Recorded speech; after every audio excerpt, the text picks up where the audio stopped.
Something weird is going on in Toronto. As Auston Matthews yesterday left practice with an apparent injury that didn't seem to be serious, but then we got a very interesting update today that has a lot of Leafs fans worried. So we're going to break that down, as well as discuss the Toronto Maple Leafs making some very interesting roster moves as they have now split up the roster, and top prospects Easton Cowan and Nikita Gurbenkin have been split from the current NHL players. We're going to break all that down in this episode, but before we do, if you're part of the percentage that aren't subscribed to the channel, about 70% of you who are watching aren't subscribed, make sure to hit that subscribe button. We're on the road to 13,000 subscribers, and it would mean the world to Darius and myself if you could help us towards that goal. But Darius, tons to go over today. Obviously, the Leafs played in a preseason game yesterday. Nothing too crazy happened in that game, but there are still some storylines, even though a lot of the NHLers weren't playing. We saw some good things out of the young guys, but we're going to start with the Auston Matthews injury. And yesterday at practice, he left with an apparent injury. Craig Berube came out and gave some encouraging insight for a lot of Leafs fans that were nervous. But then today, another update came out that's a little bit concerning. So I'm going to break all it down. So you can start yesterday. Fans are worried about Auston Matthews as he left practice early unannounced. Now, obviously, Auston Matthews wasn't planning, and a lot of the NHLers weren't planning on playing in the preseason game yesterday, and a lot of them didn't.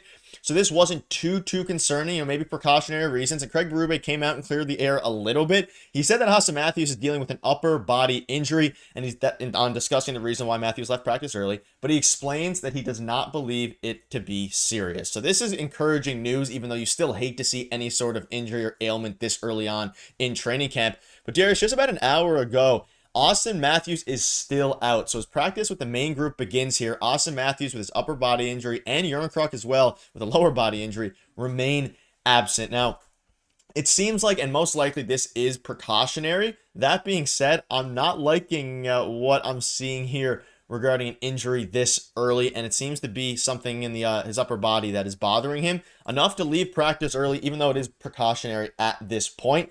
Craig Berube says he'll be fine, but it's still a little bit concerning this early in camp.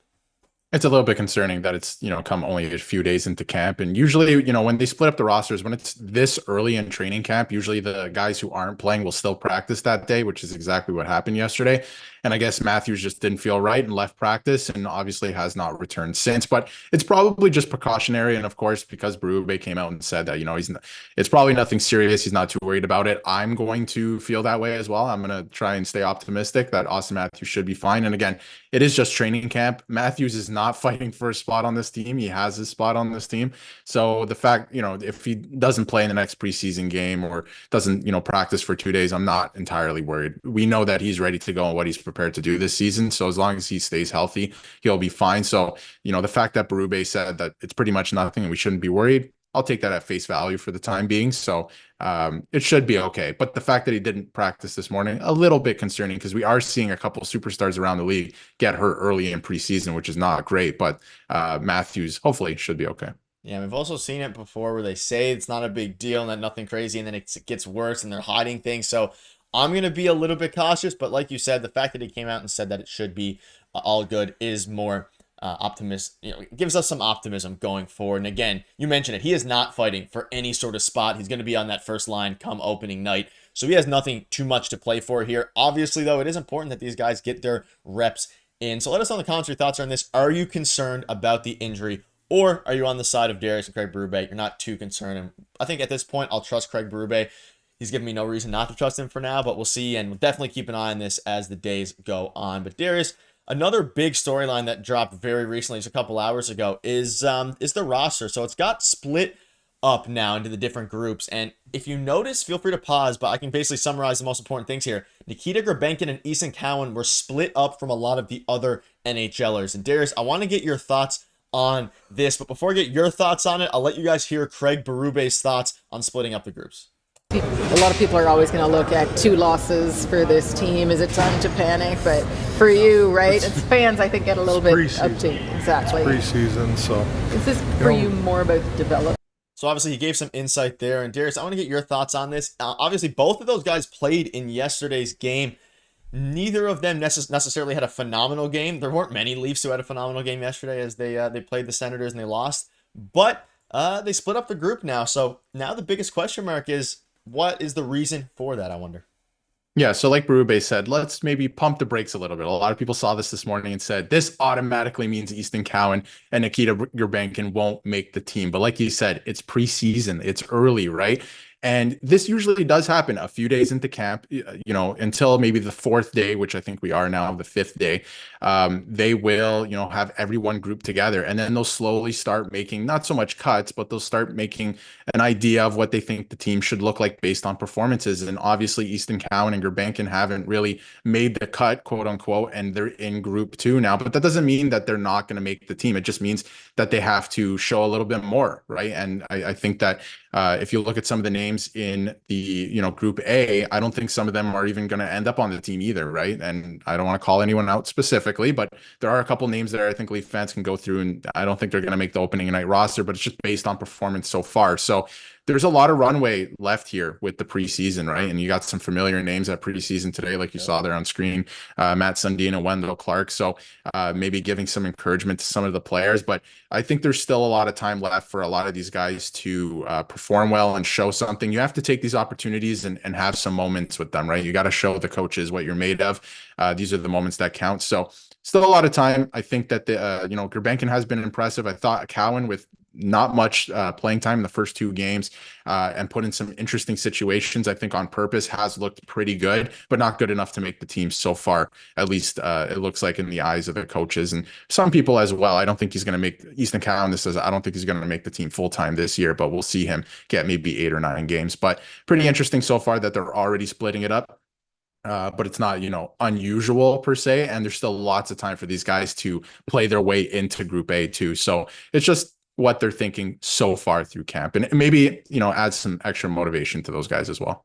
Yeah, and it can definitely change. Obviously, they've been, Craig Berube, that is, even Brad Chilling, gassing up Nikita Gurbankin after that first game in between practice. So I don't think anything changes from one day to another this significantly. I think this was probably their plan the whole time, and it'll be very interesting to see what they do going forward with these guys. It's one of the biggest stories of training camp so far, as it's just getting underway here. But in yesterday's game, we saw a few things. We obviously saw Benoit confronting Brady Tkachuk. Shout out to Simon Benoit there. But Darius, I want to go over the game a little bit. We obviously didn't cover it last night, but there were some good things. And one of the shining and one of the really biggest stories from the game was the goaltending and a couple of the other guys. But Dennis Hildeby looked very good. I'll show you his save here in a minute. Anthony Stolarz looked very, very good, which is encouraging if you're a Toronto Maple Leafs fan. But nothing too crazy happened in yesterday's game, but we get to see a lot of the prospects play. And like you mentioned, Easton Cowan and Nikita Gurbankin, I think Easton Cowan had a better game than he did in the first game, even though he still hasn't shined yet. He looked a lot more comfortable out there and did have a better game. But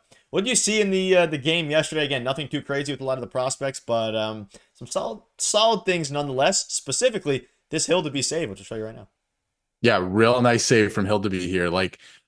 Real nice. And it was nice to see him have his moment there a little bit, because obviously he's probably going to be sent back to the Marlies, but it gives us a glimpse of what could be in maybe a couple years, or if a couple guys get injured, right? So Hildeby, I thought, was solid. There was very little chaos in the net, which I think is a welcome change from the last couple of years. Obviously Stolarz, he just looks calm. He's a big body, right?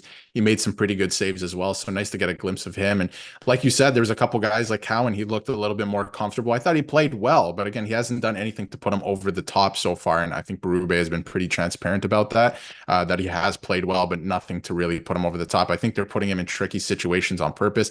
Obviously, Matthew Nyes looked pretty good. Holmberg, I thought, he's fighting for a spot as well. So he had that fight. He went after Ridley Gregg, of course. We saw last year what happened with him and Morgan Riley. So went after him. That was pretty interesting, I thought. Marshall Rafai, I think, has looked really good, surprisingly, or maybe not surprisingly. He's earned his way back into Group A, as you saw there earlier, and he's looked pretty good too, and he's fighting for a spot on this team. Not sure he's going to get it, but he might be higher on the depth chart now. So a couple of good performances. I'm not mentioning everyone as well. I thought Nick Robertson looked great too, right? I think everyone's looking at him to be this crazy defensive player all of a sudden. No, I think he's just going to come in and do what he does really well, and I thought he did that yesterday. He was in on the forecheck, trying to create chances.